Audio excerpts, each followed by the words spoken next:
மாலை வணக்கம். என் பெயர் லோகி. நான் இன்றைய சுதந்திரத்தை பற்றி பேச வந்துள்ளேன். சுதந்திரம் என்பது ஒரு நாட்டின் மிகப்பெரிய செல்வமாகும். இந்தியா 1947 ஆகஸ்ட் 15ஆம் தேதி பிரிட்டிஷிடமிருந்து விடுதலை பெற்றது. இந்த சுதந்திரம் நமக்கு பல சுதந்திர வீரர்கள் போராடி உயிர் தியாகம் செய்து நமக்கு வாங்கி தந்தனர். எனக்கு முன்பு என்னுடைய சகோதர சகோதரிகள் சுதந்திர தியாகிகளை பற்றி பேசினார்கள். நான் இன்றைய சுதந்திரத்தை பற்றி பேச வந்துள்ளேன். சுதந்திரம் பல வகைப்படும்.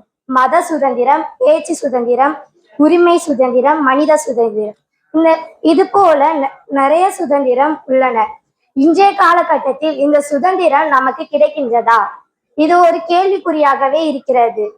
யார் என்று உங்களுக்கே தெரியும். நீங்களே யோசித்து பாருங்கள். மத சுதந்திரம் இன்றைய காலகட்டத்தில் இருக்கின்றதா? ஒரு ஹிந்து, ஒரு முஸ்லிம், கிறிஸ்டின் இவர்கள் என்ன சாப்பிட வேண்டும், என்ன சாப்பிடக்கூடாது, என்ன உடை அணிய வேண்டும், என்ன உடை அணியக்கூடாது, எங்கு பேச வேண்டும், எங்கு பேசக்கூடாது என்று யாரோ ஒருத்தர் முடிவெடுக்கிறார்கள். இதில் எங்கு இருக்கிறது மத சுதந்திரம்?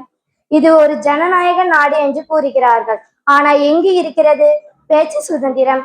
நமக்கு தேவையானவற்றை தேவையான இடத்தில் கேட்பதற்கு எங்கு உரிமை இருக்கிறது?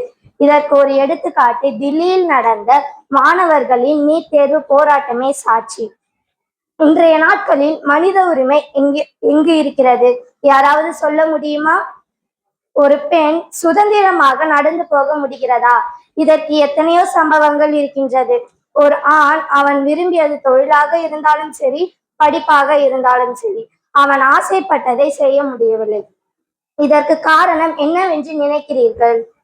நான் யோசித்ததில் நமது ஓட்டு உரிமை, அதாவது ஓட்டு சுதந்திரத்தை தவறவிட்டதினால் சுத்தமான காற்று, நீர், நிலம் போன்ற இறைவன் கொடுத்த நன்கொடைகளை நாம் சுதந்திரமாக அனுபவிக்க முடியவில்லை.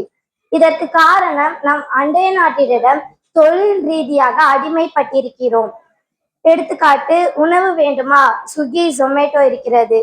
இதர பொருட்கள் வேண்டுமா, சூபிட்டோ, பிளிப்கார்ட் இருக்கிறது.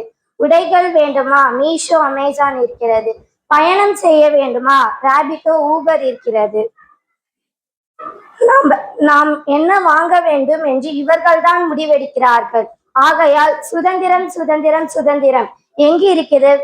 வெறும் பேச்சில்தான் இருக்கிறது. சுதந்திரம் வேண்டும் என்றால் ஒற்றுமையுடன் ஒன்று கூடி நமது உரிமைக்காக, சுதந்திரத்துக்காக போராடுவோம். ஒன்றுபட்டால் உண்டு வாழ்வு. ஆகையால் ஒன்றுபடுவோம், புதிய பாரத்தை படைப்போம். வந்தே மாதரம். நன்றி.